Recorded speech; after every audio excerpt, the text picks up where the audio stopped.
Welcome to the SoundLott.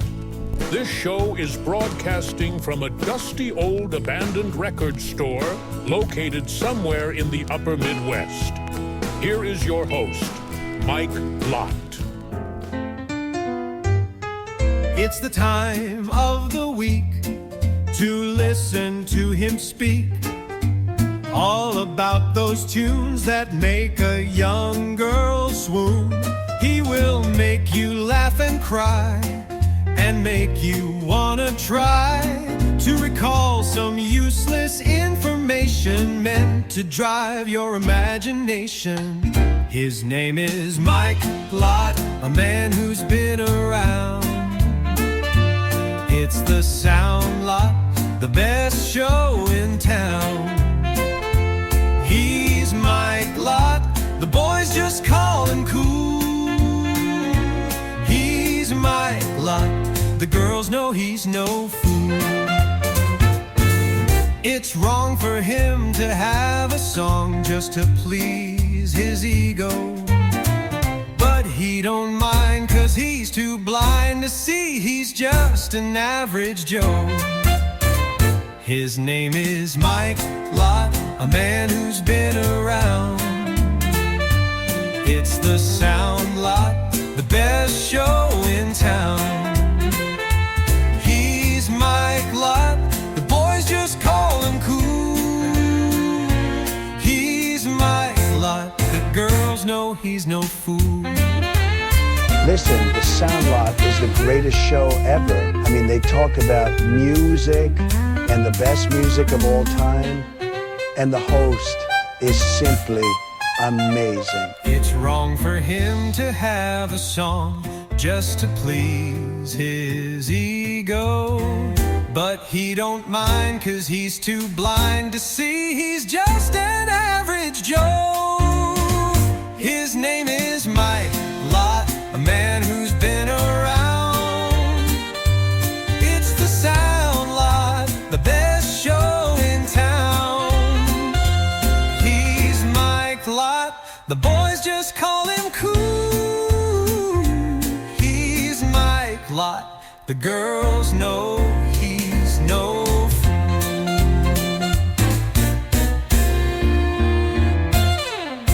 I've said it a million times, the SoundLott is the frickin' best, man. Thanks a lot, man. I appreciate that. I appreciate the shout-outs. Again, I've had people telling me that intro song is probably a little bit too long. It's already ego-filled, and when you make it 3 minutes long, to me, I just think the funniest part of the whole song is that the girls know he's no fool, because I'm not sure I can fess up to that. But anyways, welcome to the SoundLott, everybody. I am your host, Mike Lott. Welcome to episode 2.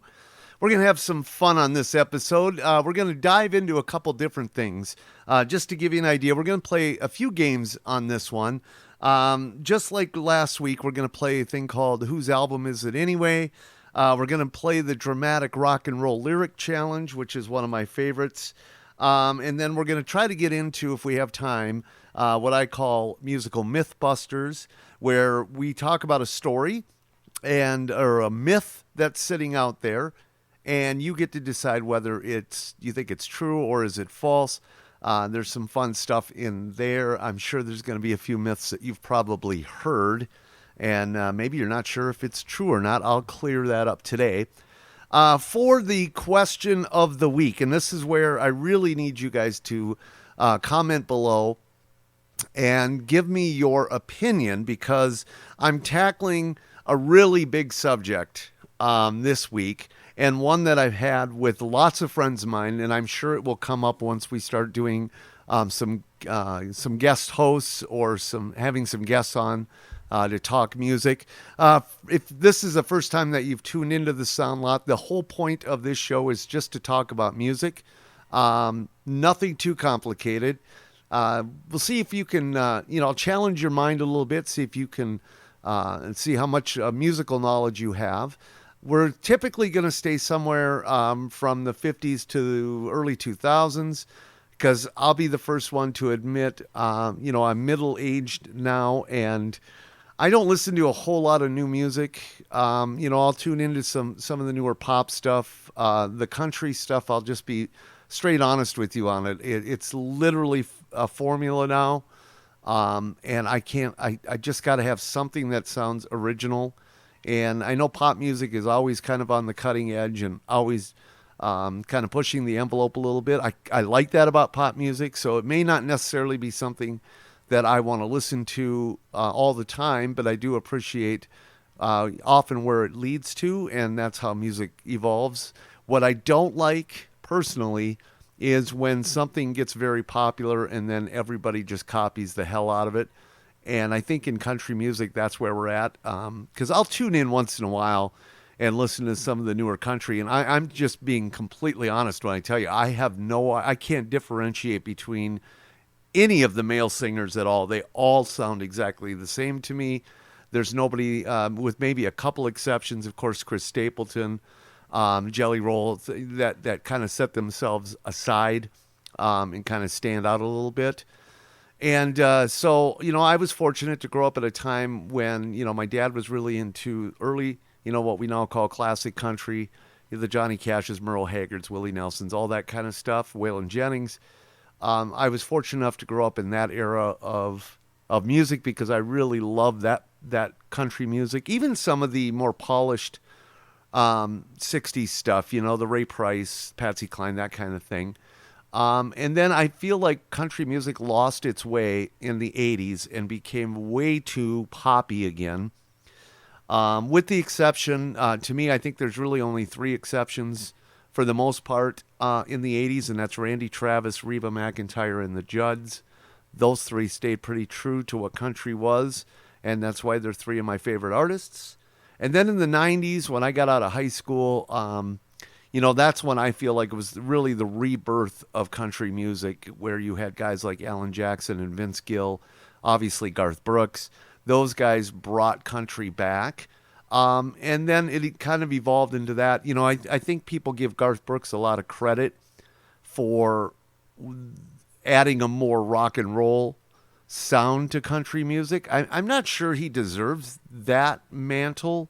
I think in some sense, especially when it comes to the entertainment side of it, I think Garth definitely pushed the envelope, going from, back in the early days where the guys stood up on the stage at the Grand Ole Opry in their rhinestone suits and stood there and sang, to what Garth Brooks was doing in the 90s and even doing today, obviously is a big change. But I just don't, I can't imagine that Garth is really impressed with the music that's out today and have that tied to him in any way, because it's really, really gotten to be so formulaic. The lyrics have gotten to be just, they're clownish, for lack of a better term. And I'm sure there's people out there that'll disagree with me on it. And again, it's to each his own, right? That's one of the great things about music is that, I've always used the example of 2 of my favorites are Roy Orbison and Meatloaf. And I have found over my lifetime that people either love those 2 or they can't stand them. And I'm okay with that, I love both of them. So, fortunately with music, I get to listen to them whenever I want, even though both have passed. Again, that's one of the really great things about music is that it stays forever. So we're going to get to the question of the day. And this one, like I said, this is going to be a big one. And I really want you guys to think about this and really deep dive into it, because I've asked this question over the years because I think it's a really interesting question. But it's pretty basic. So my question is this: who is the greatest American band of all time? And I know we argue all the time about who the greatest bands are of all time. And when you start really going down the list, and it started with an argument that I had gotten into with a friend of mine, where we were talking about the greatest band, and it's like any kind of list like that. There's a lot of factors, I think, that go into it, right? I mean, if for me personally, if you're talking the greatest rock and roll band of all time, it's really hard to argue against the Rolling Stones. They were a forefront of the British invasion, along with the Beatles. I mean, they were head to head with the Beatles. Their longevity, the emergence of a frontman, I think, came from the Rolling Stones. Mick Jagger is the ultimate frontman. Nobody's been able to really hold up to Mick after all these years. So that to me, that's a fairly easy argument. Now, if you're talking about the most influential bands of all time, thing like that, now you're starting to talk about the Beatles, Led Zeppelin, things like that. But when I started listing like the greatest bands of all time, like the first four came right away to me. Right, it was the Beatles, the Rolling Stones, the Who, and Led Zeppelin. To me, I think those four probably are up there, and all four of those are British bands. And so I started going, wow, like, let's start talking about American bands. So here's where I'm at. I have narrowed it down to 4. Now, again, you're more than welcome to put in there in the comments whether you think there's somebody else that should be added to this list. But let's please be honest about this, because I had an argument with my friend Tanner about this very subject, and he actually tried to make an argument with me that Nirvana should top this list. And please don't insult my intelligence like that. Again, I'm not talking about, if we're talking about, influence, things like that, fine. But Nirvana did not have enough catalog at all to even come close to even being in this subject, in my opinion. So here are the 4 bands I came up with. I would love to know your comments and your vote on who you think is the greatest American rock and roll band of all time. And again, if you have anyone else that you'd like to add and make that argument, I'm more than happy to listen to that. But to me, these are the 4 that I think stand out right away. And I'll start with what I think is number 4 on the list, and that is Aerosmith. Now, to just give you some numbers around Aerosmith, they've had 15 albums, 5 live albums. Their most well-known album is Toys in the Attic, which, of course, had Sweet Emotion and Walk This Way on it. That album has gone 9 times platinum, which is a really impressive number. And they've had 13 top 20 hits in their career. So for me on this list, number 4 would be Aerosmith. I think what goes against Aerosmith a little bit is that lull they had in the late 70s, early 80s, up until Permanent Vacation, which came out, I believe, in 87, with Dude Looks Like a Lady and Ragdoll. That really brought Aerosmith back. They had put out some garbage stuff, and Joe Perry left the band for a little bit and all that. And then, of course, Pump in 89 really vaulted them back to the top of the rock and roll scene in America. So Aerosmith is number 4. For me, number 3, and this may surprise some of you, but I think if you really think about it, I think they deserve to be on this list, and that's the Beach Boys. Again, 29, actually, I take that back. I think they had 27 albums. Again, a lot of this stuff in the 70s and 80s was kind of garbagey, but a couple live albums. Their biggest album, which actually surprised me at the numbers on this, was Pet Sounds, of course, which most people know that Pet Sounds was a really revolutionary album. It inspired the Beatles. It's a great album, but it's only gone 2 times platinum, which surprised me a little bit on that. And then they had 25 top 20 hits, which is a crazy number when you think about it. But again, when you take all of it into effect, Brian Wilson's songwriting, the influence, I mean, the Beach Boys created a sound, right? The beach sound, which Jan and Dean and a bunch of other bands copied later on. Their harmonies cannot be disputed. There's a few bands and stuff out there that I think their harmonies were revolutionary. The Everly Brothers, I put the Beach Boys up there with that. Just bringing that sound that is the Beach Boys. There's not a lot of artists out there that can say they created something completely brand new. So I think the Beach Boys arguably could even be number 2, but I'm going to leave them at number 3. Number 2 for me is one, again, I think people, when you start stacking statistics and you start really thinking deeper into it, you might be shocked that this band is on this list. But to me, the number 2 greatest rock and roll band of all time is Creedence Clearwater Revival. And I'll be honest with you guys, I've gone back and forth on this. And there's some days I feel like they may be the greatest of all time. And I'm gonna give you again some numbers. Now, part of CCR's issues was that they didn't have a ton of catalog, right? They only had 7 albums. They did do 3 live albums also. They had 10 top 20 hits. Their best-selling album was Cosmo's Factory, which did go 4 times platinum. But when you start naming CCR songs, because that's one of the things I look at too, does this band have a signature song that everybody knows, even if you're not a big fan of rock and roll? Well, obviously Creedence has that with Proud Mary. But they have so many timeless hits.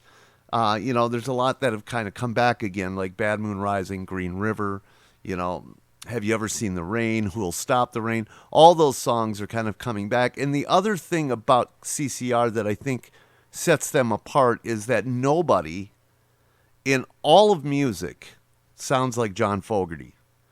John has been able to do something that very, very few singers can do and absolutely have his own sound. The minute he starts singing that it's John Fogerty, and I think that's a really cool thing about CCR also. So I don't think it should probably be a big surprise to me to everybody who I think the number 1 band is. Again, my only drawbacks on this band were that they didn't have a ton of catalog because of some issues in the band. But what I think is the greatest rock and roll band in American history is, of course, the Eagles.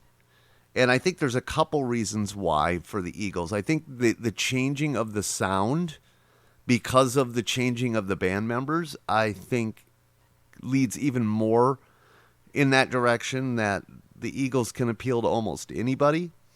They had almost identical numbers to Creedence Clearwater. They had also 7 studio albums, 2 live albums.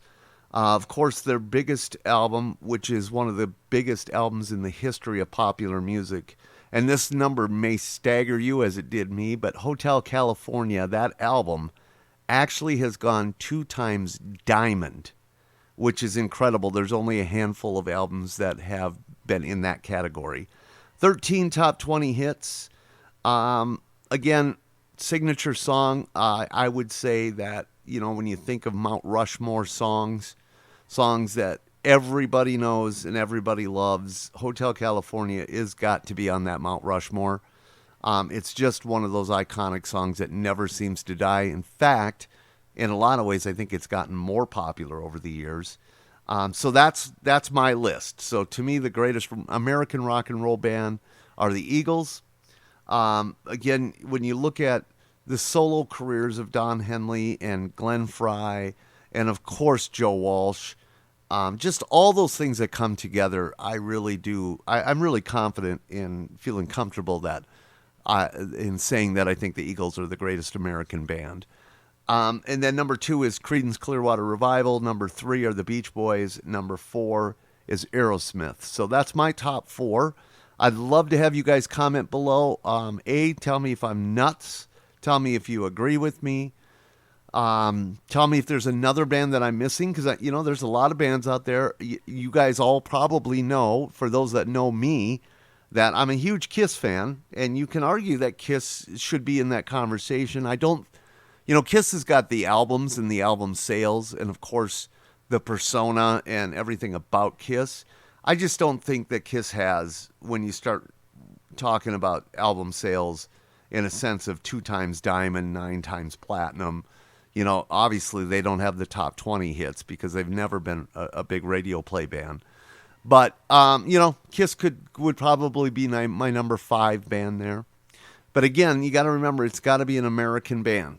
So all the bands like The Who, Beatles, Zeppelin, I'm just blanking, the Rolling Stones, those kind of bands obviously don't qualify because they're British. So I'd love your comments. Please comment below if there's another band that you think should be there.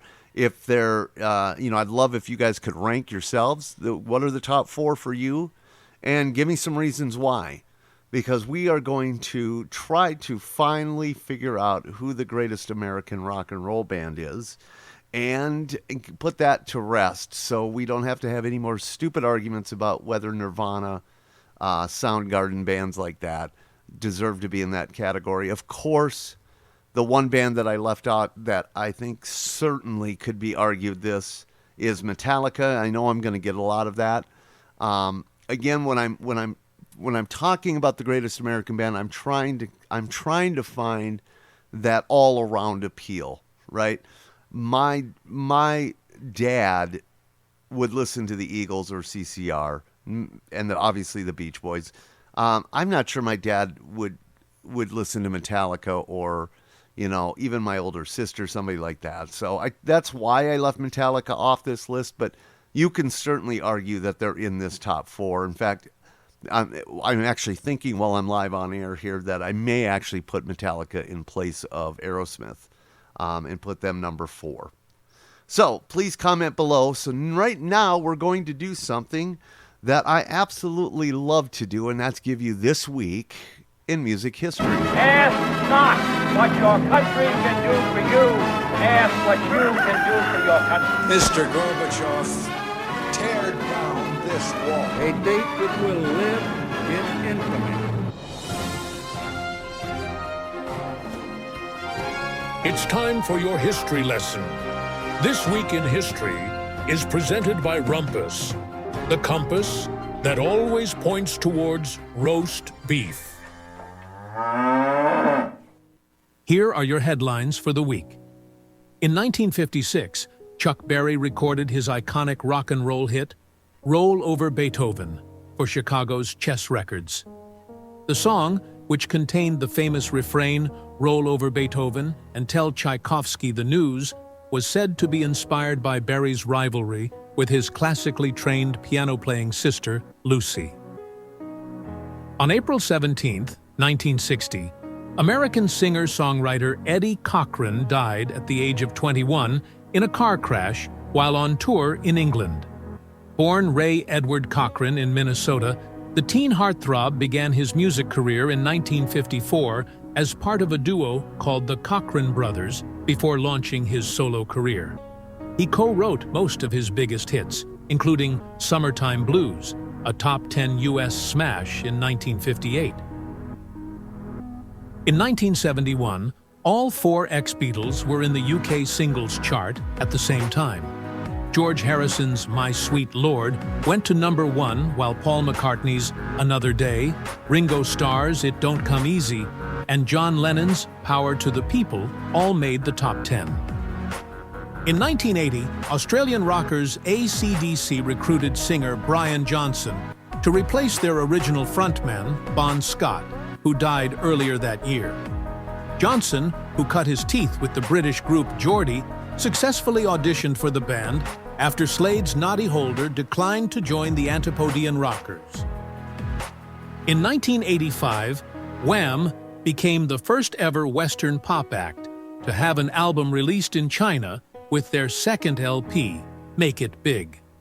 Its release followed in the wake of the British duo's groundbreaking 10-day visit to the country. On April 18, 1987, Aretha Franklin established a new record for the lengthiest interval between number 1 hits when I Knew You Were Waiting for Me, her duet with George Michael, reached the summit of the Hot 100. A testament to her enduring star power, the Queen of Soul's last number 1 had come 19 years and 10 months earlier, when Respect topped the chart back in June 1967. In 2001, 49-year-old Joey Ramone, the frontman of the iconic punk band The Ramones, succumbed to a long-term battle with lymphoma. Born Jeffrey Hyman, Ramone began as a drummer when the band formed in 1974, before taking over as lead singer for their self-titled 1976 debut.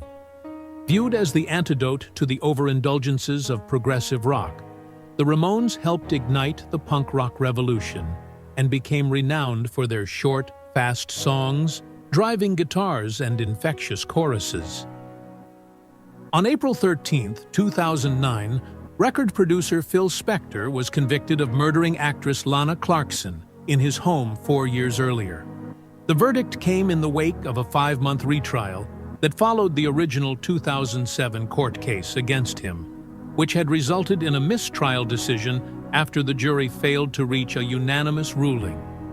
Spector, who was 68 at the time, was sentenced to 19 years to life. The producer, who created the innovative wall of sound in the 60s and worked with the likes of the Beatles, the Righteous Brothers, and the Ronettes, died in prison in 2021. In 2021, Jim Steinman, the celebrated songwriter, pianist, and producer, who rose to fame masterminding Meat Loaf's iconic 1977 Bat Out of Hell album, died at the age of 73. In addition to his longtime collaboration with Meat Loaf, which included 6 albums between 1977 and 2016, Steinman produced hit records for Bonnie Tyler, Air Supply, and Sisters of Mercy. And that, as they say, is this week's SoundLott News. Yeah, I remember when Steinman passed away. Again, I'm a huge Meat Loaf fan, and it's one of those things. Sorry about that. I just had to make sure I didn't burp in your ear. It's one of those things that, one of those stories that what I heard at the time, and I think it's true. I think Meat Loaf has actually came out and had admitted this before dying, but he had been handed the song "Making Love Out of Nothing at All," which ended up being a #1 hit for Air Supply. And also Total Eclipse of the Heart, which I know Meat Loaf actually did do a cover of that at some point later on in his career, but that he had turned both those songs down, both songs written by Jim Steinman. And he, I just laughed because I'm thinking, how did Meat Loaf listen to Total Eclipse of the Heart and not think that would have been a great song for him? That would have been an interesting maybe career ascension for Meat Loaf to follow up his Bat Out of Hell album, but that's not to be. So, I can't believe it's actually been 4 years already since Jim Steinman passed away.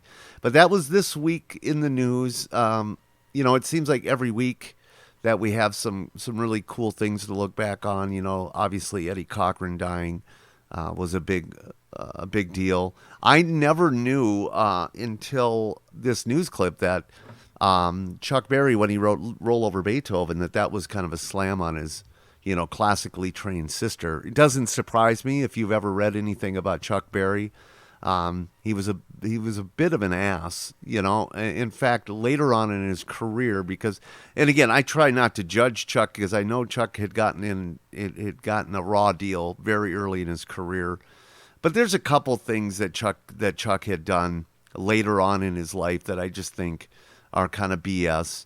For those of you who remember, Johnny Johnson was Chuck Berry's piano player, and Johnny never got paid out on anything royalty-wise, even though he was the piano player and partial musical writer along with Chuck Berry.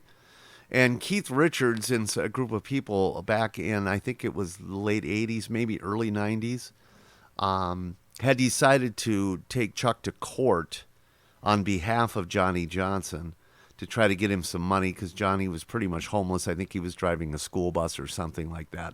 And if you go back and you listen to some of those Chuck Berry records and listen to the piano, it's insane. It's almost as groundbreaking as the guitar work that's done on there for its time. But Johnny Johnson was a phenomenal piano player. In fact, he did come out with an album with a bunch of people. I know Keith Richards kind of spearheaded, but there's a bunch of artists that are on that album with him to try to make some money for Johnny Johnson. It's called Johnny Be Bad.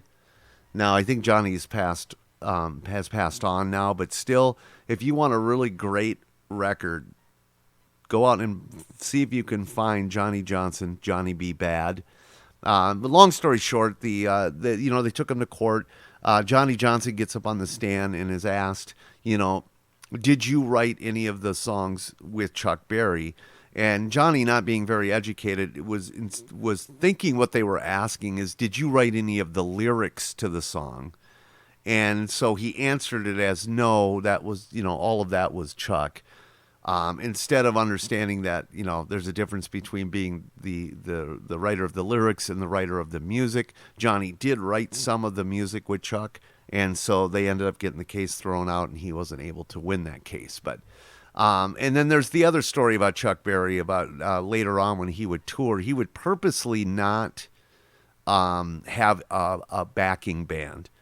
So if he was booked at a venue, part of the contract would read that they would have to supply the band. The other thing that would be written into the contract, and I can get back to you on exactly what it is because I don't remember off the top of my head, but there was a very specific amp that Chuck required as part of the contract if he was going to do a show somewhere.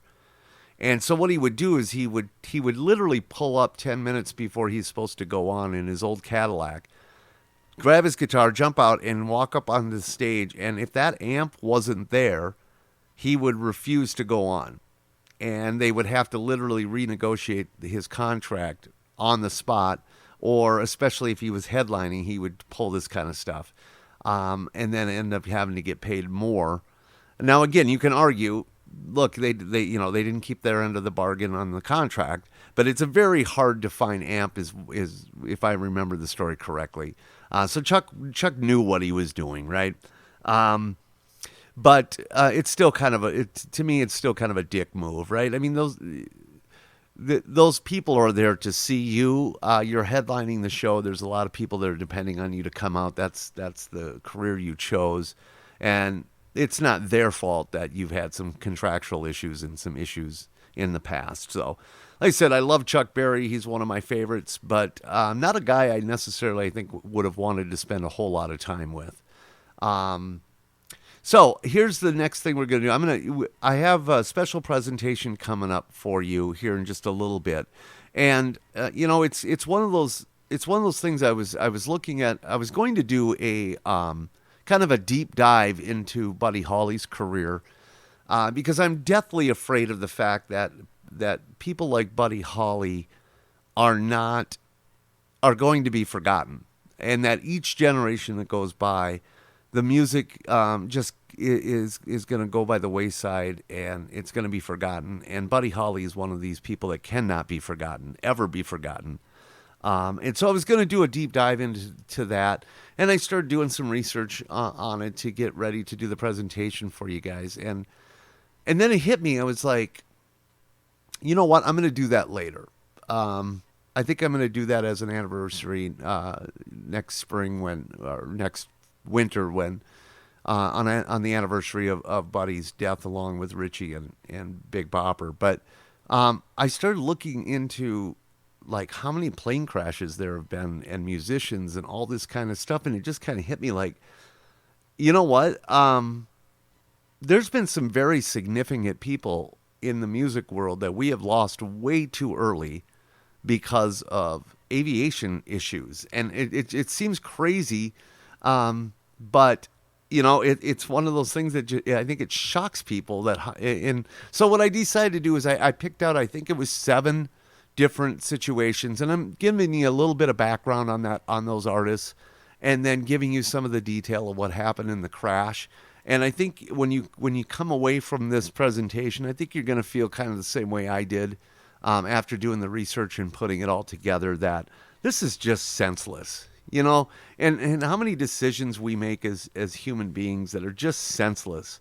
And I had this sense of loss after finishing up this presentation, because there's so many artists in this story that I love a lot and would love to have seen, them adding a lot more to their musical catalog over the years if they just simply wouldn't have died in a senseless plane crash or aviation accident. So I'm going to play a game, and then we're going to go right into the special presentation. But our first game that we are going to play today is one of my absolute favorites, and it is called the Dramatic Rock and Roll Lyric Challenge.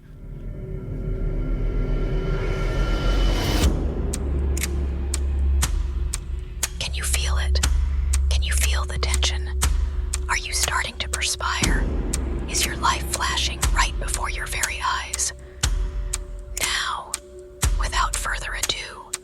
Suddenly, I'm not half the man I used to be. There's a shadow hanging over me. She was more like a beauty queen from a movie scene. His mother told him someday you will be a man and you will be the leader of a big old band. On a dark desert highway, cool wind in my hair. But something touched me deep inside the day the music died. The SoundLott proudly presents the Dramatic Rock and Roll Lyric Challenge. Here are the rules of the challenge. We will play a dramatic reading of a lyric from a song. You have to figure out what song it is and the artist who performed the song. Shall we get started? Song number 1.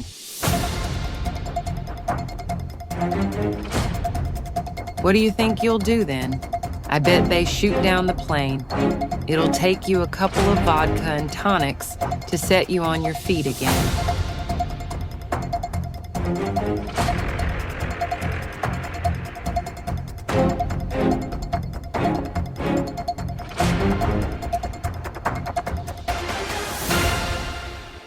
The answer is Goodbye Yellow Brick Road by Elton John. Song number 2. Riding through dust clouds and barren wastes, galloping hard on the plains, chasing the redskins back to their holes, fighting them at their own game. Murder for freedom, the stab in the back. Women and children are cowards. Attack.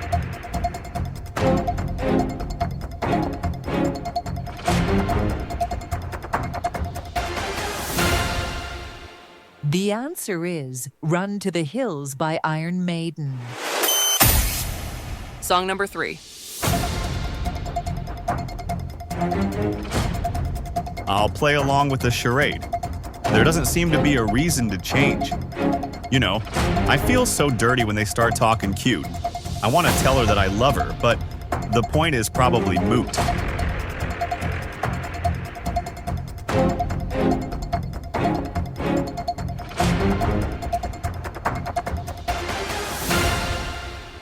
The answer is Jesse's Girl by Rick Springfield. Song number 4.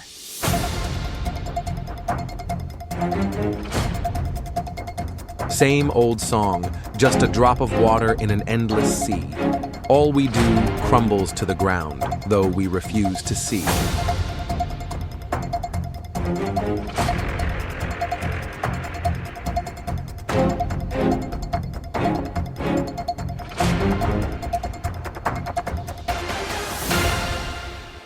The answer is Dust in the Wind by Kansas. Song number 5. Turn it up. Hungry for the medicine. Two-fisted to the very end. No more treated like aliens. We're not gonna take it. No lies. No more alibis. Turn it up. Got me hypnotized. Rock on.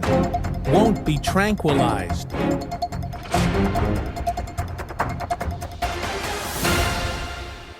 The answer is I Love It Loud by Kiss. Song number 6. She paints her eyes as black as night now. Pulls those shades down tight. Yeah. She gives a smile when the pain comes. The pain gonna make everything alright.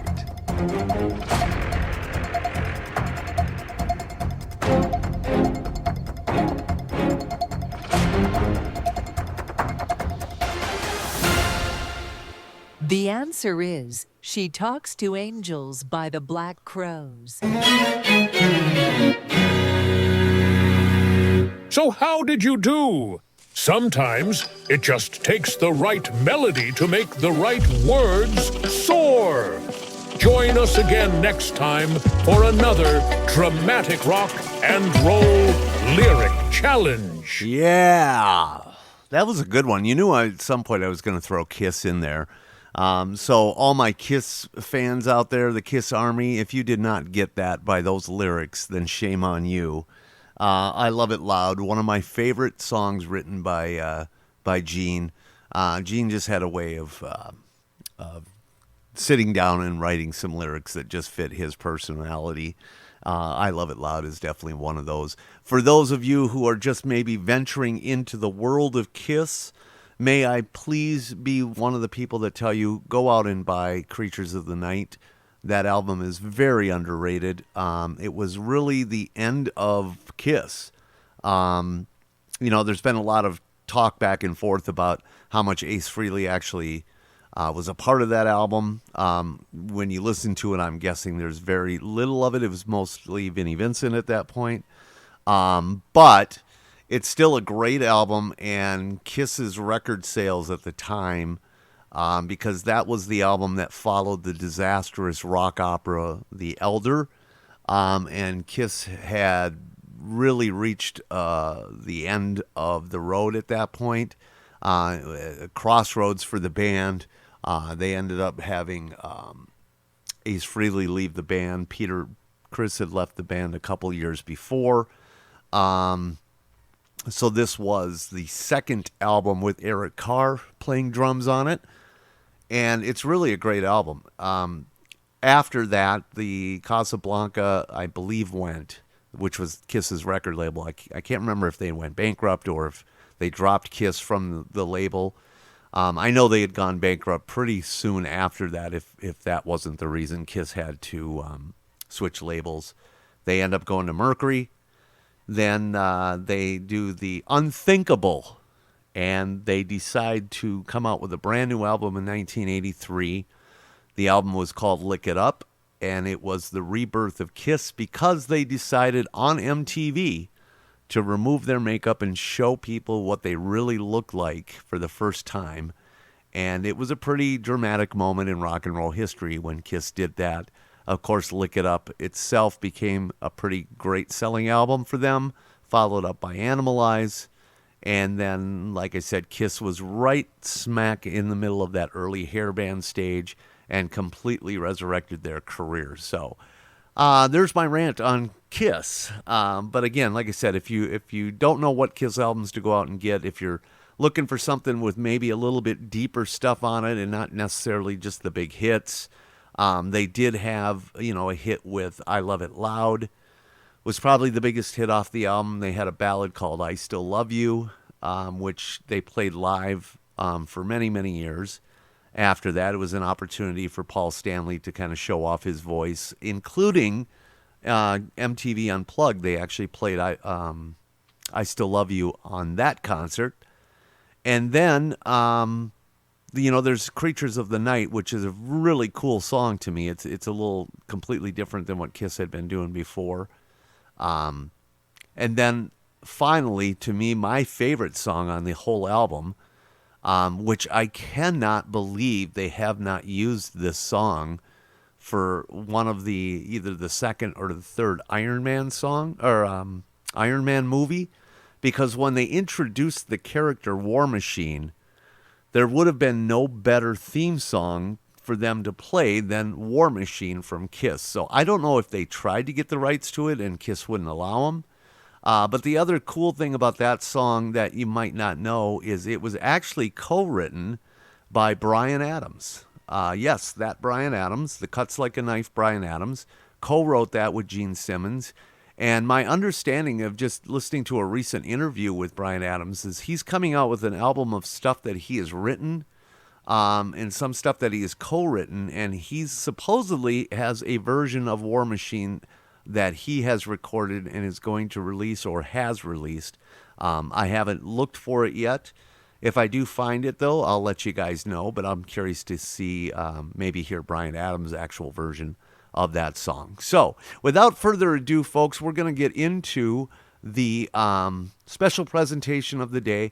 And again, it's focusing on 7 different aviation crashes or disasters that have happened throughout the years in the music industry, and focusing a little bit on those people that we've lost way too young or way too early. And so I hope you enjoy it. I'll see you back on the other side. Welcome to the SoundLott special presentation. This week's episode is Leaving on a Jet Plane, Aviation Disasters in Music. Here is the host of this week's special, Mike Lott. Welcome, everyone. I'm your host, Mike Lott. You know the saying, flying is the safest way to travel? Well, that may be true, but when it comes to the music world, it seems to be one of the most horrific ways in which we've lost our musical heroes. When you think of premature deaths in music, it always seems to be either drugs or plane crashes. While doing my research for this episode, I came across 45 aviation crashes that have ended the lives of popular musicians that we've come to adore. We're going to tell the story of 7 of those crashes, but I'd be remiss if I did not mention others that we will not be covering. Great artists like Randy Rhoads, Glenn Miller, Jim Reeves, Aaliyah, Buddy Clark, and Jim Croce. The stories we will tell is in honor of those who left us far too early. The ones where we wonder what might have been. What incredible music are we missing out on because of these senseless deaths? I mean, let's be honest, there are plenty of musicians who have left us too early. But what more did Elvis have to prove? Or Prince? Or Michael Jackson? Or Whitney Houston? It's not meant to diminish their loss, but to amplify the possibilities of what Buddy Holly or Stevie Ray Vaughan or even Patsy Cline, what did they have left to give us? Ponder that as you listen to these incredibly careless and haunting stories. We start with the most famous story of all, the day the music died. Charles Hardin Holly, better known as Buddy Holly, was one of the early pioneers of rock and roll and one of the first to write his own music. Although he was only active for 2 years, Holly wrote numerous songs that remain popular today. Songs like That'll Be the Day, Peggy Sue, Ray Vaughan, Oh Boy, and True Love Ways have been covered by many artists throughout the years. Because he was under contract by 2 different labels, some songs were released under Buddy Holly, while other songs were released under the Crickets. The first time you see a song credited to Buddy Holly and the Crickets wasn't until 1962, which was 3 years after he had passed. In December 1958, Holly broke from his manager Norman Petty and the Crickets, and they broke from Holly, keeping Petty as their manager. He had recently gotten married, and his new wife was pregnant with their first child. And he intended on moving to New York City. With an upcoming winter dance party tour, Holly assembled a new band consisting of Tommy Allsup on guitar, Carl Bunch on drums, and Waylon Jennings on electric bass. The new tour started January 23, 1959 in Milwaukee, Wisconsin. Logistical problems arose because of the distance between shows and the mechanical problems they kept having with their unheated buses. When Carl Bunch was hospitalized with severely frostbitten toes after the bus had broken down in sub-zero temperatures near Ironwood, Michigan, each star took turns playing drums for each other.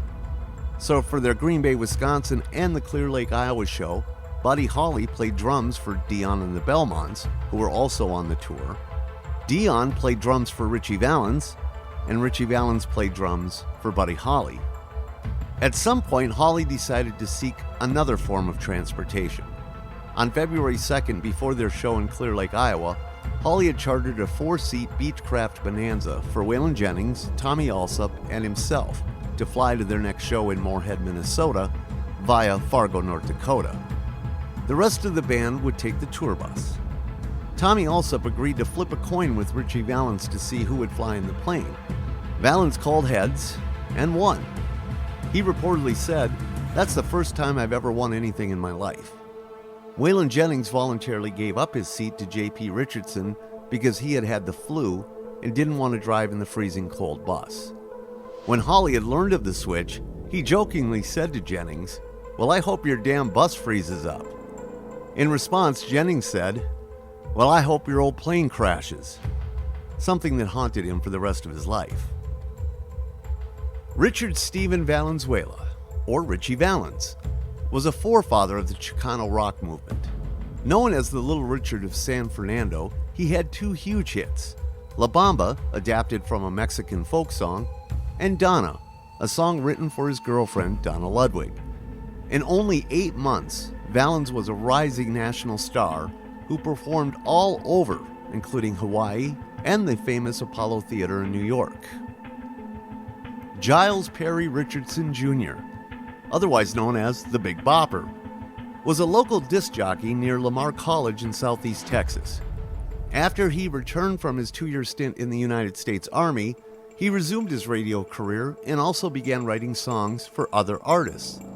He wrote the song Running Bear by Johnny Preston, which went number 1 for 3 weeks, and White Lightning by George Jones, which was his first number 1 country hit in February of 1959, which was released just 6 days after Richardson passed.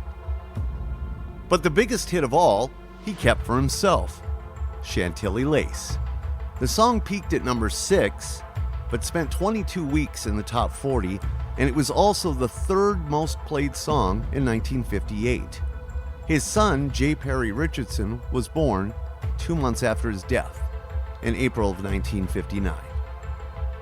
So on February 3rd, the plane took off at 12:55 a.m. with light snow falling. Around 1 a.m., when the pilot failed to make radio contact, repeated attempts were made to make contact with the plane without success. At daylight, more attempts were made, and Hubert Dwyer, owner of the flying service, spotted the wreckage around 9:35 a.m., less than 6 miles from the airport. According to reports, the plane hit the ground at an estimated 170 miles per hour, killing everyone on board instantly. The bodies of Hawley, Valens, and Richardson were all found ejected from the plane and found near the wreckage, with the exception of Richardson. His body was found nearly 30 feet away. The pilot was entangled in the wreckage, and his body had to be cut out with torches. Hawley's wife, Maria, found out about her husband's death on the TV news and lost her child due to the emotional trauma. The Civil Aeronautics Board, which is now called the NTSB, investigated and came to the conclusion that the probable cause of the accident was the pilot's unwise decision to attempt a flight at night with skills he did not have in instrument-only flying, and increasingly poor weather conditions. The day was immortalized by Don McLean with his song American Pie when he sang, "The Day the Music Died." Buddy Holly, age 22, Richie Valens, age 17, and J.P. Richardson, age 28, were dead. Richie Valens was laid to rest at San Fernando Mission Cemetery in Los Angeles, California. J.P. Richardson was laid to rest after a reburial at Forest Lawn Cemetery in Beaumont, Texas, next to his wife. And Buddy Holly was laid to rest at the Tabernacle Baptist Church in Lubbock, Texas.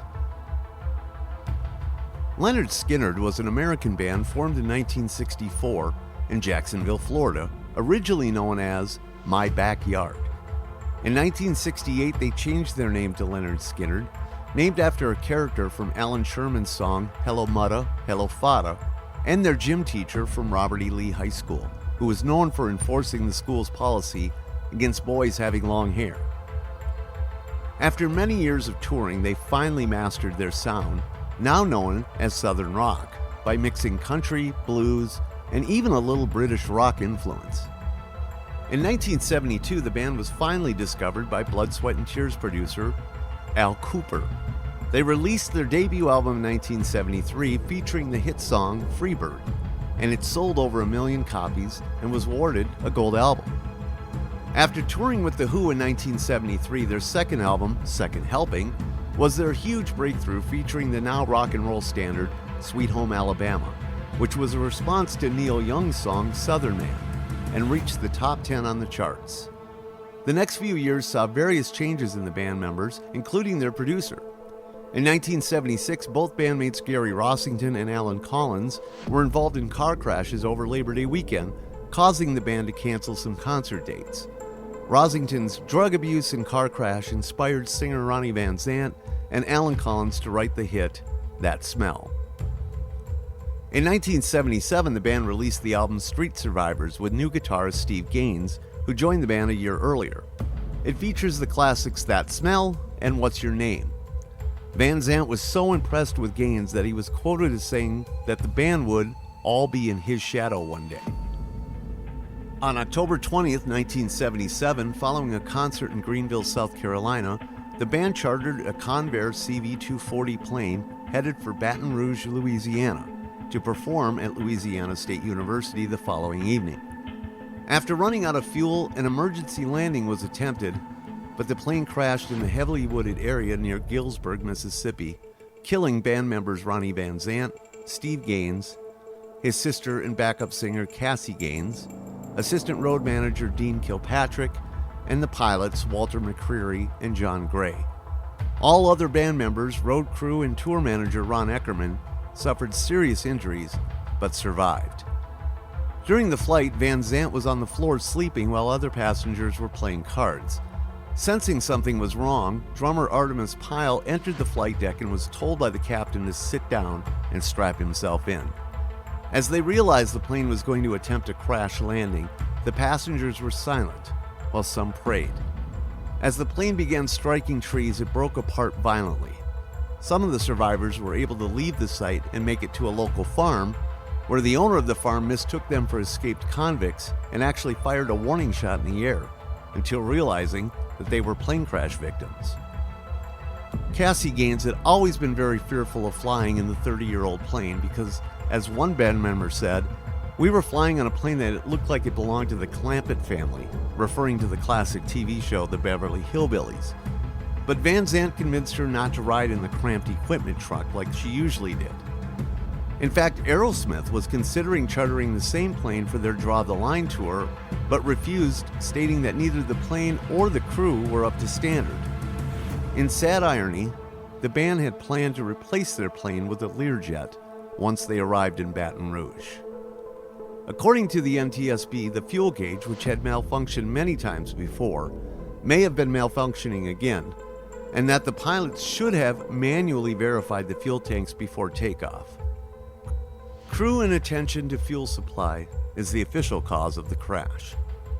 3 days before the crash, MCA Records released their fifth album, Street Survivors, which the cover featured the band surrounded by flames. After the crash, they re-released the album featuring a photo originally found on the back cover as the new front cover image of the band. Members of Lynyrd Skynyrd, Ronnie Van Zant, age 29, Steve Gaines, age 28, and Cassie Gaines, age 29, were all dead on October 20th, 1977. Born Virginia Patterson Hensley, Patsy Cline was one of the greatest and most influential singers of all time. She was the first country music artist to successfully cross over into the pop charts with amazing hits like I Fall to Pieces, Walking After Midnight, and Crazy, which has the record for the most jukebox plays in history. Her big break came in 1958 when she relocated to Nashville, Tennessee, where she joined the Grand Ole Opry, signed on with a new manager, Randy Hughes, and joined Decca Records 2 years later. New producer Owen Bradley shifted her sound and released the song I Fall to Pieces, which also includes Elvis's backing group, the Jordanaires. The song went to number 1 on the country charts.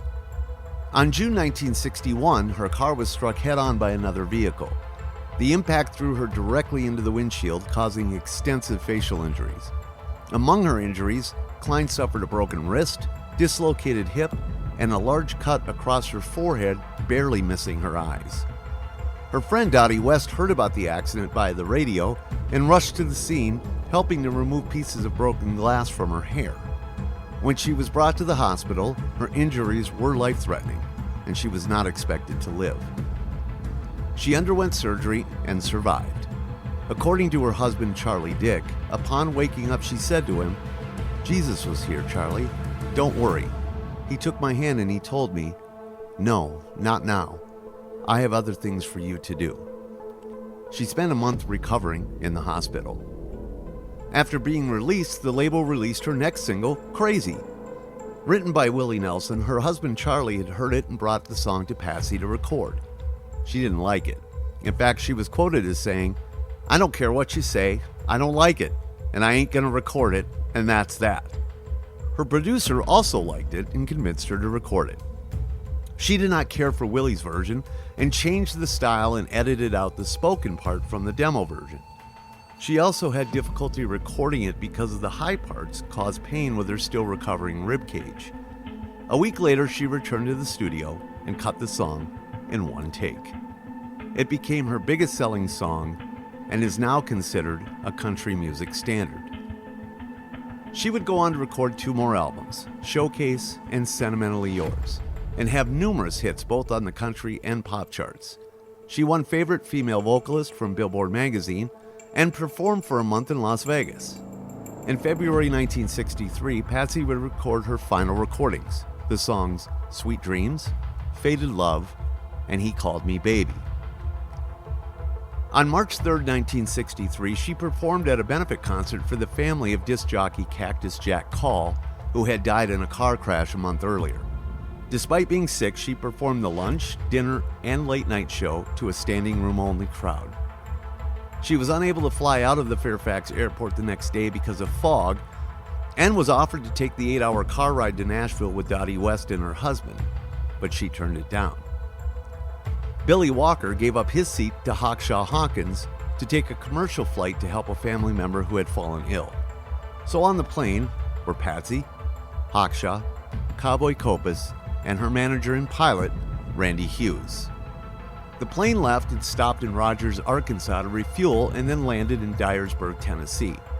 The airfield manager suggested they stay the night because of high winds and bad weather, even offering them free rooms and meals. But Randy Hughes said, "I've already come this far. We'll be there before you know it." He was not trained in instrumental flying. The flight left at 6:07 p.m. on March 5, 1963, where the plane crashed just 90 miles outside of Nashville in a forest outside of Camden, Tennessee. Early the next morning, when reports of the plane crashing came in, fellow musician and friend Roger Miller went out searching for survivors. As he came over a hill, he found them. Miller described the scene as ghastly, and that the plane had crashed nose down. Patsy's wristwatch was found and had stopped at 6:20 p.m., just 13 minutes after the plane took off. Patsy Cline was dead at 30 years old. She was laid to rest at Shenandoah Memorial Park in her hometown of Winchester, Virginia. Stephen Ray Vaughan, or Stevie Ray Vaughan, was an American musician best known as the guitarist and frontman for the trio Stevie Ray Vaughan and Double Trouble. He was the younger brother to famed Texas blues guitarist of the Fabulous Thunderbirds, Jimmy Vaughan, and even though his career only lasted for 7 years, he is considered one of the greatest guitar players of all time. Born in Dallas, Texas, he began playing guitar at age 7 after being inspired by his older brother. In 1972, he dropped out of high school and moved to Austin, Texas to play at clubs on the local circuit. In 1978, he joined drummer Chris Layton and bass player Tommy Shannon to form Double Trouble and take the Austin music scene by storm. Vaughan struggled with drug and alcohol addiction for a majority of his life. In 1979, he was arrested when an off-duty police officer witnessed him using cocaine through a window in his dressing room. Muddy Waters was quoted as saying, "Stevie could perhaps be the greatest guitar player that ever lived, but he won't live to get to 40 years old if he doesn't leave that white powder alone." After playing at the Montreux Jazz Festival in 1982, Vaughan was approached by David Bowie and asked if he would record guitar in the studio for his upcoming album, Let's Dance, in 1983. Epic Records signed the band, Double Trouble, in March of 1983 and released the critically acclaimed debut album, Texas Flood, in June of 1983. Vaughan would go on to record 2 more studio albums, Couldn't Stand the Weather and Soul to Soul, along with a live album, Live Alive, giving him the title King of the Blues Revival of the 1980s. After many years of addiction, in September of 1986, after falling ill in Germany, he was treated in London for a week, and then flew home and was hospitalized in Atlanta for a month, and then checked himself into a rehab center in Austin, Texas. In 1987, clean and sober, he filed for divorce, which put him on the shelf for 2 years because of legal proceedings. Once the divorce was finalized, the band began recording their final album, In Step, which featured the hit song Crossfire, which was written by members of the band while waiting for Vaughn's legal issues to be over. The album peaked at number 33 on the Billboard charts and was the most successful album of his career, also earning him a Grammy Award. Vaughn was quoted when asked why he called the album In Step as saying, "I'm finally in step with life, in step with myself, in step with my music." On Monday, August 27, 1990, at 12:50 a.m., Vaughn and members of Eric Clapton's entourage left Alpine Valley Resort in Wisconsin on a Bell 206B helicopter for Midway International Airport in Chicago. This was very common for this venue because there was only one road to get in and out. The conditions at the time were foggy with less than 2 miles of visibility. There were 3 helicopters that flew out that evening with Vaughn's group on flight number 3.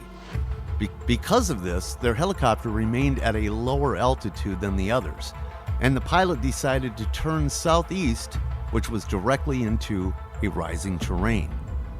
The pilot was trained to fly on instruments alone, but only on a fixed-wing aircraft, not on a helicopter. Their helicopter crashed into the side of a ski hill just 3/5 of a mile from takeoff. All people on board were killed instantly, including Agent Bobby Brooks, bodyguard Nigel Brown, tour manager Colin Smythe, pilot Jeff Brown, and Stevie Ray Vaughan. The NTSB ruled that the pilot's lack of knowledge of the instruments and terrain were the cause of the crash.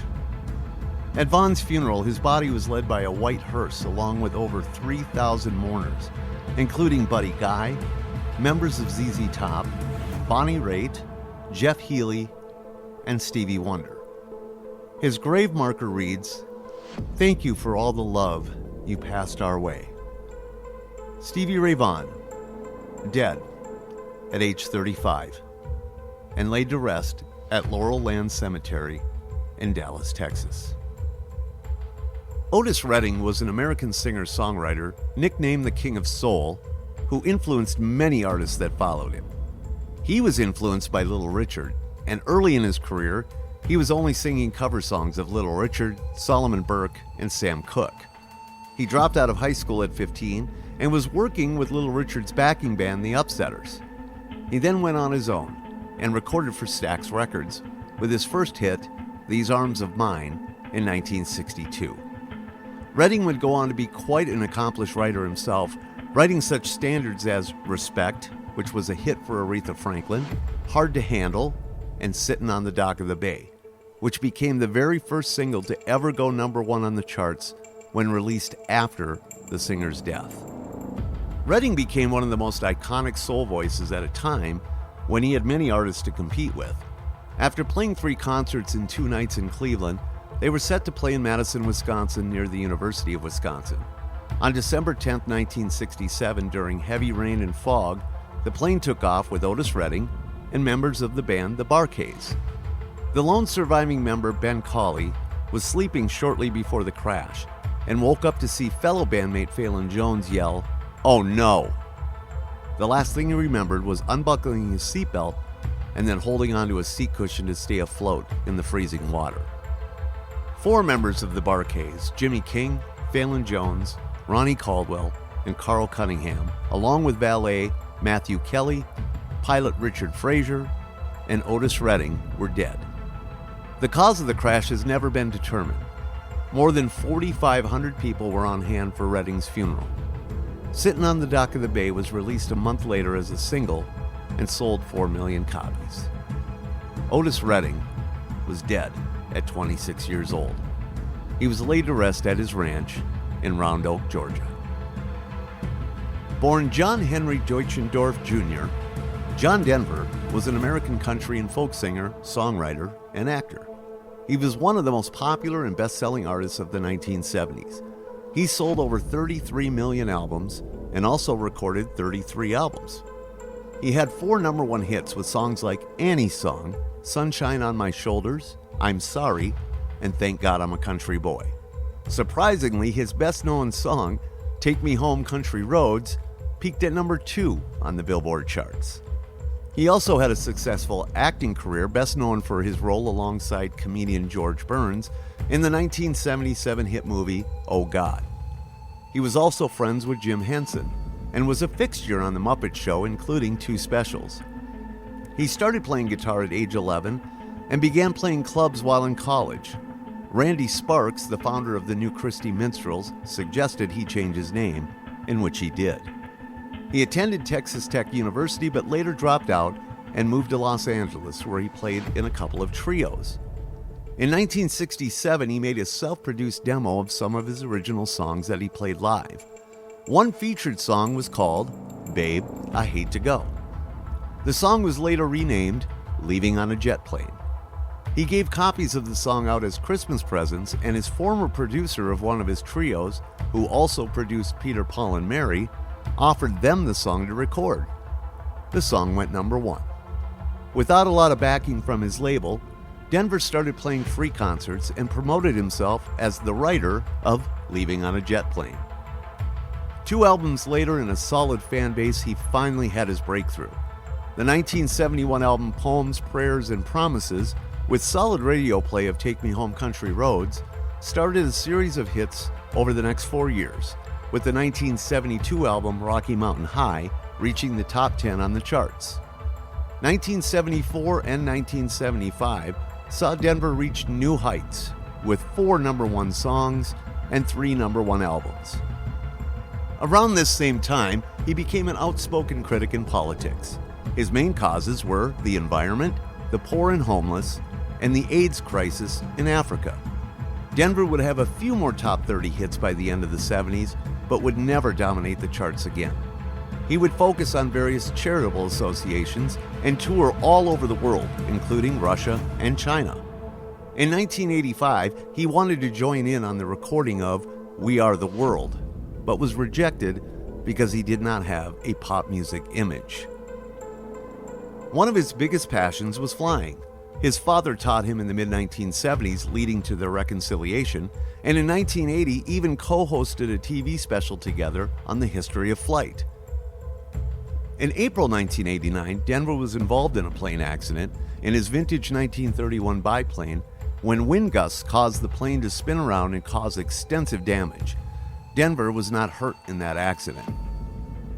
Then came October 12, 1997. While flying his home-built aircraft, he crashed into Monterey Bay near Pacific Grove, California. He had over 2,700 hours of flying and was rated for single-engine land and sea, multi-engine land, and gliders. The post-crash investigation by the NTSB showed that the leading cause of the crash was Denver's inability to switch fuel tanks during the flight. The handle used to switch tanks was originally designed to go between the pilot's legs, but the custom builder installed it behind the pilot's left shoulder. The fuel gauge was also placed behind the pilot's seat and not visible to the person flying the plane. Before the flight, the mechanic added a pair of vice grips to extend the reach, but still did not make it accessible to the pilot while strapped into his seat. He also added a mirror so he could read the fuel gauge. Many witnesses gave different accounts to what had happened that day. Everything from the plane taking a steep bank to a nosedive descent, to hearing it backfire prior to the crash. In fact, Denver was not legally flying that day due to previous arrests for driving under the influence of alcohol. Just a year prior to the crash, the FAA revoked his medical certification because of his inability to maintain his sobriety. There was no alcohol or drugs in his system at the time of the crash, according to the autopsy report. The NTSB determined that inadequate transition training on this type of aircraft and the placement of the fuel switch handle led to the crash. John Denver was dead at 53 years old. Funeral services were held at Faith Presbyterian Church in Aurora, Colorado, and his remains were cremated and his ashes scattered in the Rocky Mountains. Ricky Nelson was both a singing and an acting star. Starting at 8 years old in 1949, he starred alongside his real-life family in the hit radio and later TV show, The Adventures of Ozzie and Harriet. He then branched out into music, releasing his first single, I'm Walkin', in 1957, and in 1958 released his first #1 hit, Poor Little Fool. He also received a Golden Globe nomination for his role in the 1959 movie Rio Bravo, which also starred John Wayne, Dean Martin, Walter Brennan, and Angie Dickinson. He would go on to have one more #1 hit in 1961 with the song Travelin' Man. After the TV show was canceled in 1966, he would only guest star on other TV shows and also moved away from his Teenage Idol pop music that he had been recording and moved to a more country rock style. But most of those albums flopped. In 1969, he formed the Stone Canyon Band and had a career resurgence with the release of his live album, In Concert at the Troubadour, 1969. And his hit song in 1972, Garden Party, which reached all the way to #6 on the Billboard charts. Unfortunately, his comeback was short-lived after his record label folded and he received little support from his new label. He toured and he played small roles in TV shows throughout the 1970s, and by 1980, his label dropped him. He would go on to release the album Playing to Win in 1981 as his only recording for Capitol Records. That would be his last album with music that he had written for it. In May 1985, Nelson paid $118,000 for a 14-seat 1944 DC-3 that had once belonged to fellow rocker Jerry Lee Lewis.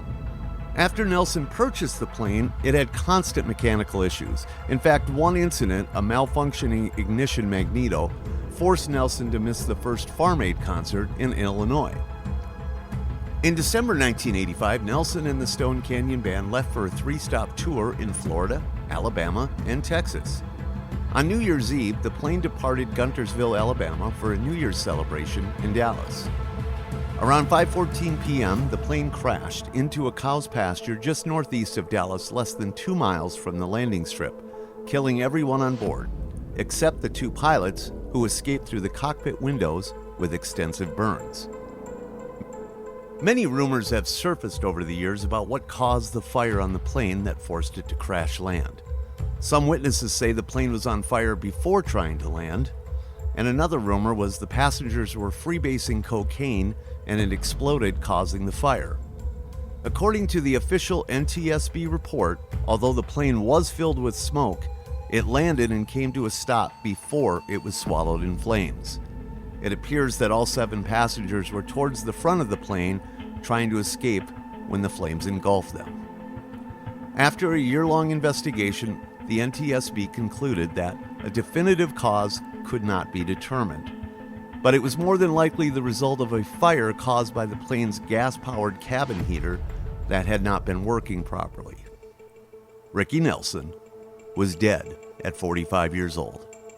He was laid to rest at the Forest Lawn Memorial Park in Hollywood Hills. 1-1 Yankee, can you make it back to Texarkana? Negative, we gotta get on the ground. 1-1 Yankee, you're breaking up. Can you state your nature of the emergency? Said he had smoke in the concept center, 1756 relaying. We don't know where it is. We've lost our shot. Says he can't make it. Have you got anything closer at all, even shorter? That's the closest 2 airports. Well, there's smoke in the cockpit. There's smoke in the cockpit. On oxygen. We have the aircraft inside. Looks like he's gone down. You need to call Texarkana for the airline helicopter. That was the actual communication between the tower and Ricky Nelson's plane. Again, all of those stories are incredibly sad, incredibly senseless. There's nothing more frustrating, I think, than when you hear a story about, when you get warnings not to fly, and yet you still fly. We don't know the whole story of what happened between, let's say, the artists and the pilots. we can put the blame on the pilots, which it should certainly go in that direction. You should know what you can and cannot do, but you never know the pressure put on from the artist to maybe the pilots saying, hey, look, this isn't very safe.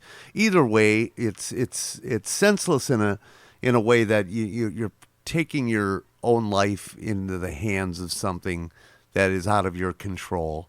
And, just because it's a musician or an actor or anything else doesn't make the plane crash any more horrific or any more important. It's just sad to think about, when I did this story, a couple of my favorite artists of all time, Buddy Holly and Stevie Ray Vaughan specifically, it just saddens me to think of how much more they could have done. Or Otis. Otis Redding is my favorite singer from that era, neck and neck with Marvin Gaye for me. What more could Otis have done? Buddy Holly, to me, I think is the one that most musicians think, Buddy was changing his direction. He was becoming more, he was writing more, I guess, deeper songs, for lack of a better term, instead of just pop, writing and putting out pop songs. But there's still a ton of songs of Buddy's that have been covered. I mean, this guy, his career lasted 2 years. And think of how many iconic songs this guy wrote in 2 years. It's mind-boggling. But thank you for listening. Again, we're going to do more of these special presentations. This one, again, was the first special presentation that we've done on the SoundLott, and it was aviation accidents. And again, I don't want to forget some of the other people. I know that a lot of people wanted me to add Randy Rhoads to this, and I'll probably do a special on Randy Rhoads specifically at some point. That one, I'll be completely honest with you, the reason I left it off is because it's so damn senseless and so ridiculous that it's hard for me to get my arms around why he had to die in that plane that day. Again, there's a difference to me between being careless and flying into weather you know better than. And, for those of you who might not know, Randy Rhoads simply died because they were being stupid and messing around and trying to buzz his tour bus with the plane. And, of course, they miscalculated and the plane actually hit part of the bus and caused it to crash, killing everybody on board. So maybe someday we'll cover that one.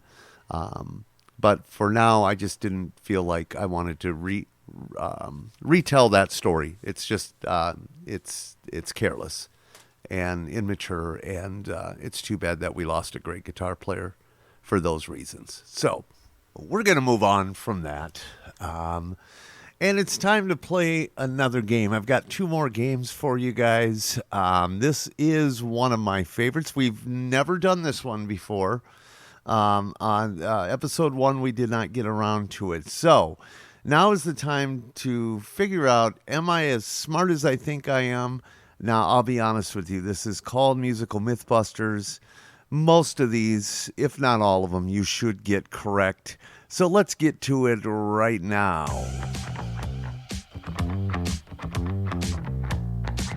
You dig it? It's now time to play. Is it fake or is it rock and roll? It's time for Musical Mythbusters. We are going to share a quick story about a rock and roll artist, and you have to guess, is the story real or fake? Let's begin, as always, with a real easy one. In 1966, famed Beatle Paul McCartney died unexpectedly and was replaced by a lookalike. The Beatles left various clues to McCartney's passing, including what looks like a funeral procession on the cover of their album, Abbey Road. So is it true or false? Did Paul McCartney die in 1966? The answer is false. Sir Paul is still alive and kicking, and unfortunately still writing songs like Spies Like Us. In 1965, Johnny Cash's truck caught fire in the Los Padres National Forest, starting a wildfire that destroyed over 500 acres. So is it true or false? Did the man in black turn a national forest into soot? The answer is true. Johnny was quoted as saying, "I didn't do it, but if I did, I didn't mean it." He was forced to pay the federal government $82,000 in damages. Now that's a ring of fire. In 1963, the FBI spent 31 months investigating the lyrics to the Kingsmen song Louie Louie because they believed the lyrics were obscene. So is it true or false? Instead of spending time on catching criminals or shopping for more dresses for J. Edgar Hoover, did the FBI investigate Louie Louie? The answer is true. After 31 long and grueling months of intense investigating, the FBI determined that lyrics like, "A fine little girl, she waits for me catch a ship across the sea, me sail that ship all alone, me never think how I'll make it home," ended up not being obscene. They cannot say the same for When Hoover Wore Red. Kiss bassist Gene Simmons had a cow's tongue surgically attached to his natural tongue so he could take the real persona of the demon on stage. So is it true or false? Did the God of Thunder have a cow? I mean, a cow's tongue attached to his own? The answer is false. Simmons did consider having his tongue cut to look like a snake's tongue, but was told he would have a lisp if he did it. Shock rocker Marilyn Manson was also the child star who played Paul Pfeiffer on the hit TV show The Wonder Years. So is it true or false? Was Kevin's little brother the weirdo who was named after a sex symbol and a serial killer? Oh wait, I'm talking about Marilyn Monroe, not Winnie. The answer is false. The actor who played Paul Pfeiffer was not Brian Hugh Warner, I mean Marilyn Manson. Ooh, scary. But Josh Saviano. Maybe he played Webster. So did you know all the answers? Well, we learned that Sir Paul's alive, Cash is a fire starter, Gene is all natural. No one knows what the hell the lyrics to Louie Louie mean, not even the FBI. And Marilyn Manson was never normal enough to be a child star on a TV show. Until next time, is it fake or rock and roll?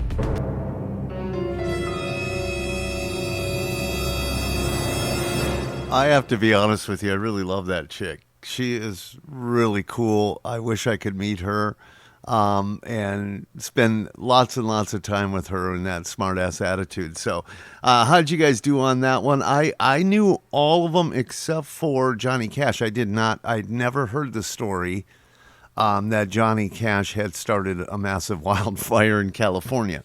Not shocking, but I did not know that one. I do love Cash's response, though. I didn't do it, but if I did do it, I didn't mean to. So there you go. That's our mythical Mythbuster. Well, I can't even talk right now. I think I just had a stroke. Stroke man. Sorry, I digress. That was musical Mythbusters. And again, I think most people had known some of those. Paul McCartney being dead, that's been a big one for a long, long time. Gene Simmons wanting to cut or had his tongue extended.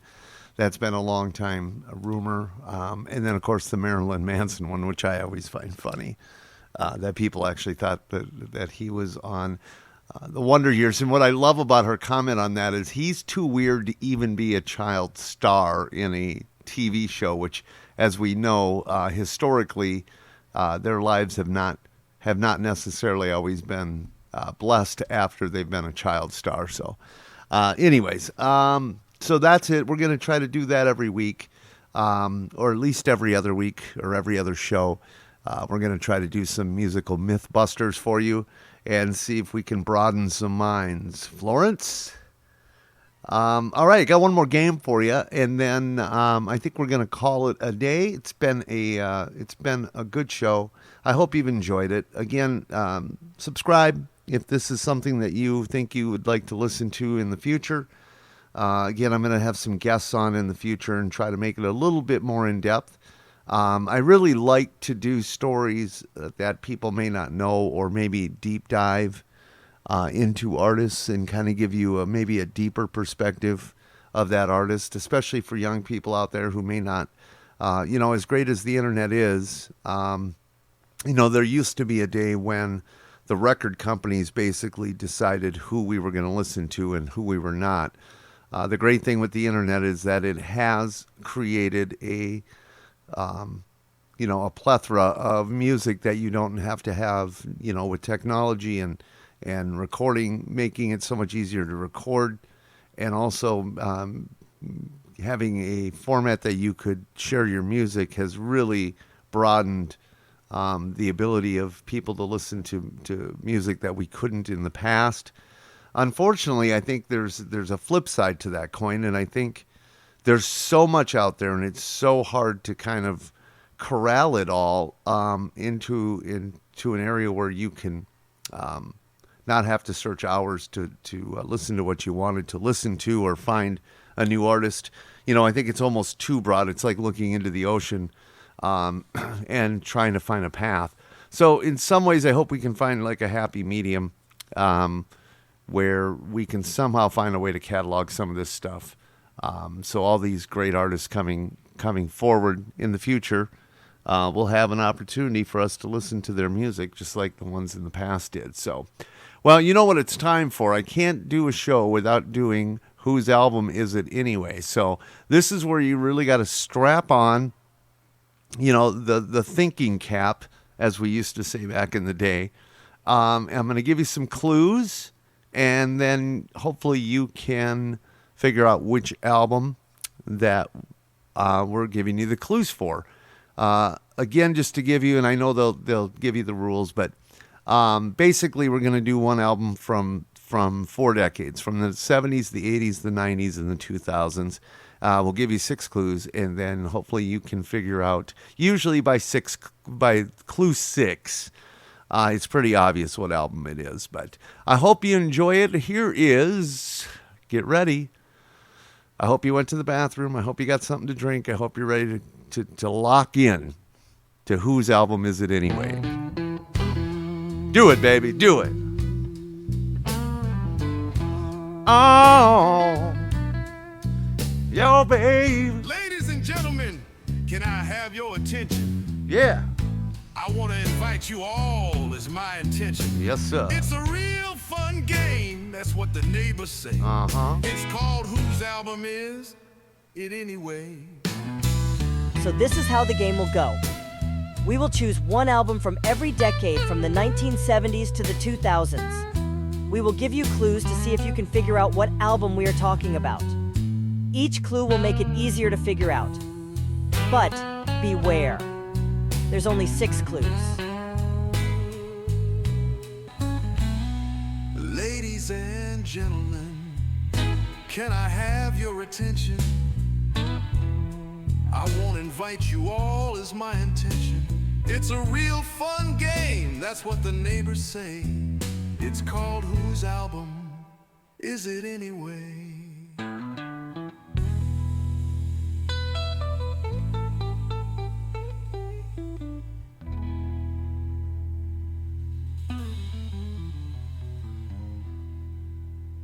Let's do this thing. Here are the clues for the album of the 1970s. Clue number 1. This was the band's 8th album and was released March 1st, 1973 on Capitol Records. Clue number 2. The album was engineered by Alan Parsons. Clue number 3. It was conceived as a concept album that would focus on the pressures faced by the band during their arduous lifestyle and also deal with the mental health problems of a former band member who had departed the group in 1968. Clue number 4. The actual subtitle to the album was originally known as A Piece for Assorted Lunatics. Clue number 5. The group were fans of the British comedy troupe Monty Python, and as such, some of the profits from the album were invested in the production of the movie Monty Python and the Holy Grail. Clue number 6. By 2013, the album had sold over 45 million copies worldwide, making it the band's best-selling release, the best-selling album of the 1970s, and the 4th best-selling album in history. Whose album is it anyway? The answer is Pink Floyd, Dark Side of the Moon.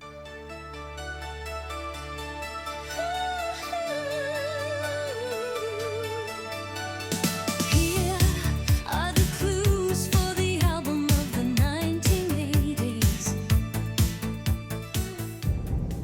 Clue number 1. This is the 3rd studio album by the American band, released on March 3, 1986 by Elektra Records. Clue number 2. The songs explore themes such as control and the abuse of power. The lyrics describe the consequences of alienation, oppression, and feelings of powerlessness. Clue number 3. Tim Holmes of Rolling Stone asserted that the band had redefined heavy metal with the technical skill and subtlety showcased on the album, which he described as the sound of global paranoia. Clue number 4. This became thrash metal's first platinum album, and by the early 1990s, thrash metal successfully challenged and redefined the mainstream of heavy metal. Clue number 5. The album's artwork, designed by the band and Peter Mensch, depicts a cemetery field of white crosses tethered to strings, manipulated by a pair of hands in a clouded blood-red sky with a fiery orange glow on the horizon. Clue number 6. It is the band's final album to feature bass player Cliff Burton. While touring in support of the album, he died on September 27, 1986, after the band's tour bus was involved in an accident in Sweden. Whose album is it anyway? The answer is Metallica, Master of Puppets. Here are the clues for the album of the 1990s. Clue number 1. This is the 2nd studio album by the American rock band, released on August 21, 1990 by Warner Brothers Records. Clue number 2. I can spot traces of other people on this album, us included, remarked Alice Cooper in 1994. But that's all they are, traces. They were a really original band. This is their peak album, where they really went out on a limb. Sometimes I get so caught up in these songs, I can actually feel the band pushing themselves to their limits. Sometimes I can't believe how strong it is. I wonder if this will have the same effect on some kid as Chuck Berry had on me. Clue number 3. The album is divided into halves. Tracks 1 through 5 are hard rock songs unrelated to each other, dealing with subjects such as stealing and anti-racism. Tracks 6 through 9 are in memoriam of the singer's deceased girlfriend, who died of a heroin overdose in 1987 at the age of 18. Clue number 4. 2 versions of the disc packaging were created. The back cover of the clean cover contains the text, "Hitler's syphilis-ridden dreams almost came true. How could it happen? By taking control of the media, an entire country was led by a lunatic. We must protect our First Amendment before sick dreams become law. Nobody made fun of Hitler?" Clue number 5. It was the band's final studio album before their initial breakup in 1991. Clue number 6. The album broke into the top 20 on the Billboard 200, sold 500,000 units within a month of its release, and would go on to be certified 2 times platinum in the US with hits like Been Caught Stealing and Stop. Whose album is it anyway? The answer is Jane's Addiction, Ritual de lo Habitual.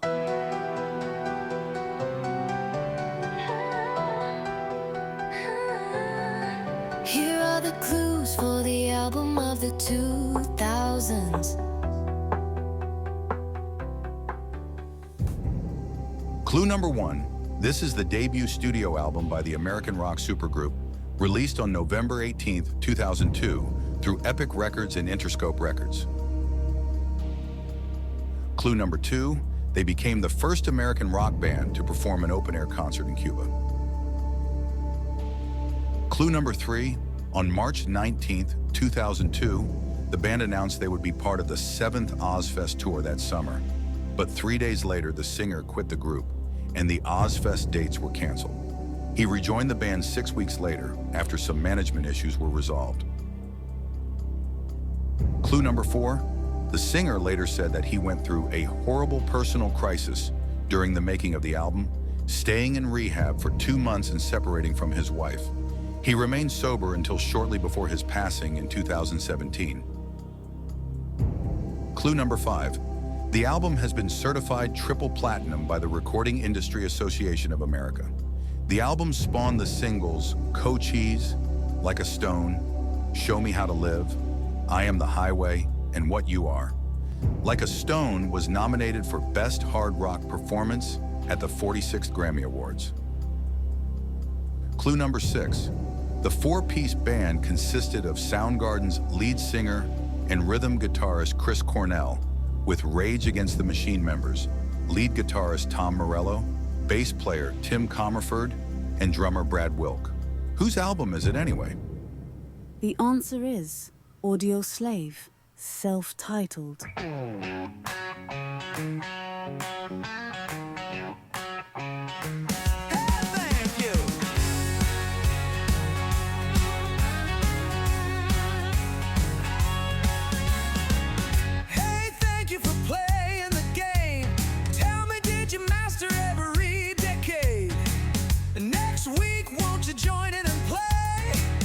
Whose album is it anyway?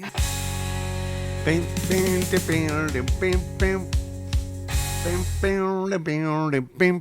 had a very 90s kind of Little Texas Shania Twain kind of feel to it, didn't it? Well, there you go. How did you guys do? Obviously, I always try to do these. I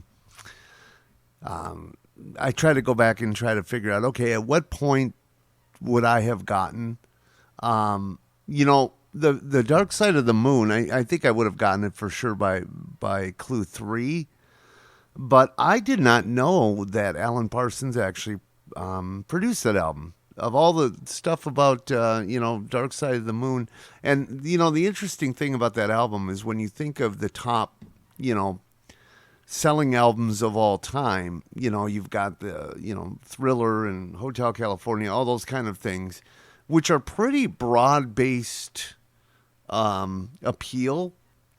I'm just really shocked that Dark Side of the Moon is still number 4, because it seemed like growing up for me, there were people that either loved Pink Floyd or they were kind of, mediocre to them. I can tell you for myself, they played the shit out of The Wall so much that it's still hard for me to listen to anything off The Wall. And every time I do hear another brick in the wall, I literally want to smash my head into a wall. They just played that so much. But, I think sometimes you forget, everybody thinks, The Wall was their best-selling album. And it's not. I don't think it's even close. I think Dark Side of the Moon is far supersedes what The Wall did. Such a great album. And then going, of course, into the 80s. It was interesting because I wanted to do a Metallica album, and I just wasn't quite sure which one I thought would be, the right one to do. And I settled on Master of Puppets because I really do think that was such a groundbreaking album in that time period. Of course, Injustice for All, I think, was the album that put them over maybe on a more commercial side. But, and then, of course, the Black Album with Enter Sandman, solidified their appeal to the mass appeal. But I think Master was the first one. When I was growing up, I was in a band when I was 17, 18, and we played a couple of Metallica songs, and I'm a true hair band kind of guy and a straight rock and roll guy. I grew up on Foreigner, Boston, REO, Journey, and then of course all the hair bands, Quiet Riot, Twisted Sister, all that kind of stuff. Metallica was always just a little bit too heavy for me. I didn't quite get it with Ride the Lightning and Kill 'Em All. But for whatever reason, Master of Puppets, I got it finally. And so that's why I chose that one. Of course, Jane's Addiction was such a huge album when that came out. I had to feature that one. And then Audio Slave, of course. I think it's one of those things that people forget about how huge that album was. But anyways, so that's whose album is it anyway. I hope you guys had fun today. I'm going to wrap up the podcast and move on to another day. But I hope you enjoyed listening. I would really love to have you guys comment. Again, starting off the show with who is the greatest American band of all time. I'd really appreciate the comments. Give me your feedback on my top 4, which changed in the middle of the show. So it literally went Eagles 1, CCR 2, Metallica 3, Beach Boys 3, Metallica 4. I am going to launch Metallica above Aerosmith, even though it's really close. But I do think Metallica deserves to be ahead of Aerosmith on that list. So make comments if you have other bands that you want to include. We can make that argument next week, and we can kind of go from there. Again, special presentation today was on aviation disasters, where we focused on some of the major plane crashes that have taken some of our beloved artists far too early, including, of course, the day the music died. That was 1959 in February, when Buddy Holly, Richie Valens, and the Big Bopper all died in flying out of Clear Lake, Iowa. You had Patsy Cline, who died in a plane crash. You had Stevie Ray Vaughan in a helicopter crash. Of course, Leonard Skinner. There was 3 members that died there. Otis Redding, John Denver, who crashed his own plane. And again, those are all such tragic situations. But I wanted to focus on that. Let's remember those people who left us far too early. It's something that I hate to see. People's memories fade, and I can see that as being. I'm 56 years old, and I can see people. The young generations, when I talk about music, they have no idea who Buddy Holly is. Very rarely do I come across somebody that knows who Patsy Cline is. The people that are country fans. They may know the song Crazy, because that's such a standard now, but a lot of people don't know who that is. Sweet Home Alabama has kept Leonard Skinner relevant, including Kid Rock, of course, doing the song. So Leonard Skinner has still stayed relevant. Stevie Ray Vaughan, I think, will always stay relevant. He was just so amazing. So John Denver, of course, has been irrelevant for a long, long time. Ricky Nelson was the other one that we focused on. Ricky Nelson, nobody's going to remember Ricky Nelson. And that's where we're at right now. I guarantee if you pulled anybody 25 to 30 and you said, name one Ricky Nelson song, I'm guaranteeing you 99 out of 100 would not be able to name even Garden Party, which was his big comeback hit.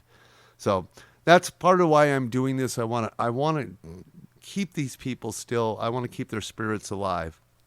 And so we're going to do a lot more deep dives into different bands. And I want this to be an opportunity where we can, as a community, talk about music, argue about music. It's going to have lists. It's going to have games and all that kind of fun stuff.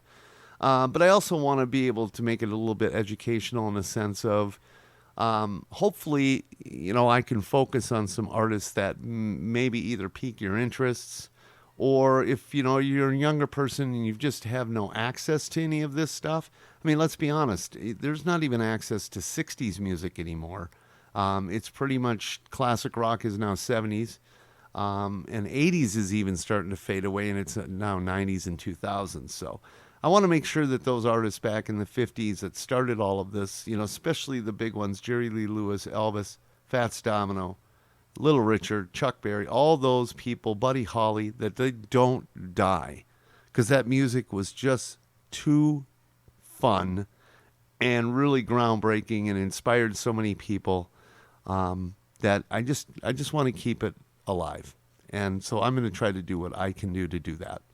So I'm going to end the show with, I'm actually, for some of you who don't know, I have recorded a couple of albums myself.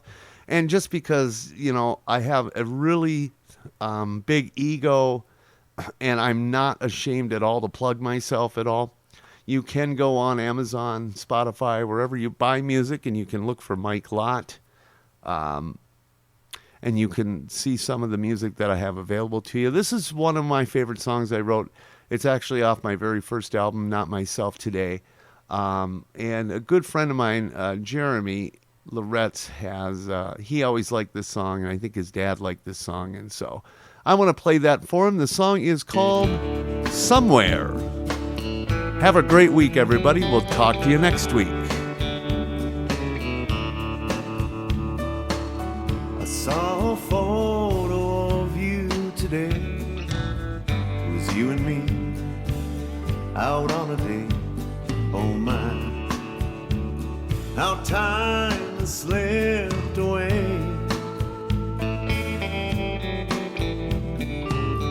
It's been a while since I've thought about what in the world are you doing now?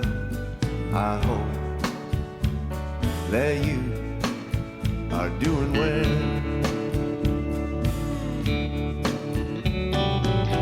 I can't recall how long it's been, at least 10 years or more, I guess. It seems a lifetime ago.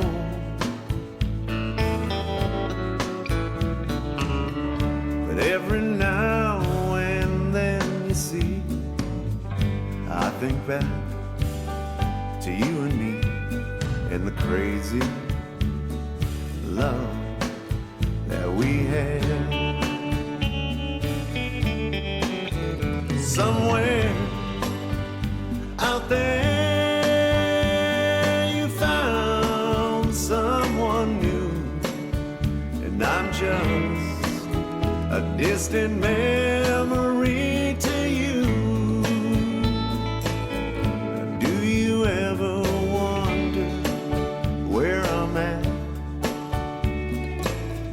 If you and me will cross paths somehow, somewhere, somewhere.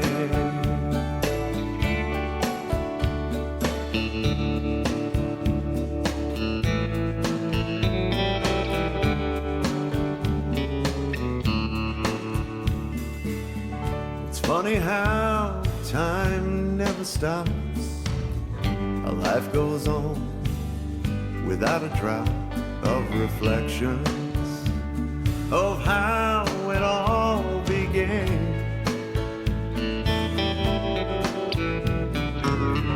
In many ways, I'm sure you've changed.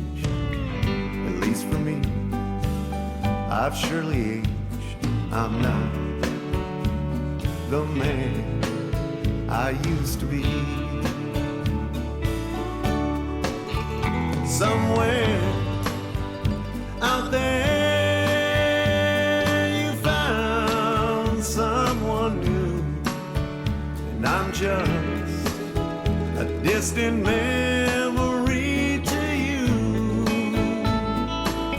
Now, do you ever wonder where I'm at?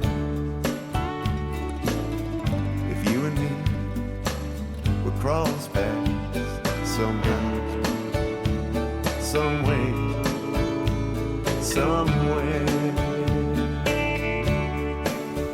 somewhere out there you found someone new, and I'm just a distant memory to you. Now, do you ever wonder where I'm at? If you and me will cross paths somehow, somewhere, somewhere, somehow, someway, somewhere.